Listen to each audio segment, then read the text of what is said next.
राधे राधे, जय श्री कृष्णा फ्रेंड्स। आज की मेरी जो राशि है वो है लिब्रा। लिब्रा के लिए जो कार्ड है वो है स्ट्रेंथ। लिब्रा वालों के लिए जुलाई मंथ थोड़ा एवरेज रहेगा, लेकिन ये जो महीना है ये आपके इनर पावर दिखाने का महीना है। लेकिन आप पावरफुल है वो आपको पता है, लेकिन आपको आपके पावर का गलत इस्तेमाल नहीं करना है। आप कुछ भी सिचुएशन हो, आपको उसे एकदम पीसफुली हैंडल करना है। आपके पास बहुत एनर्जी है, बहुत ताकत है, बहुत शक्ति है, लेकिन आपको उसका बिल्कुल भी शो ऑफ नहीं करना है। आप जितना पीसफुली अपना प्रॉब्लम का सॉल्यूशन करेंगे, अपना काम करेंगे, उतना अच्छा आपको रिजल्ट मिलेगा। तो ये जो महीना है वो आपके ग्रेस को दिखाने का महीना है। तो आप जो भी करें एकदम पीसफुली और एकदम पेशेंस से करें।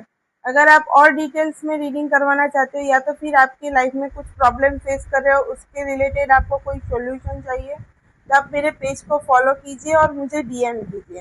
राधे राधे, जय श्री कृष्णा फ्रेंड्स।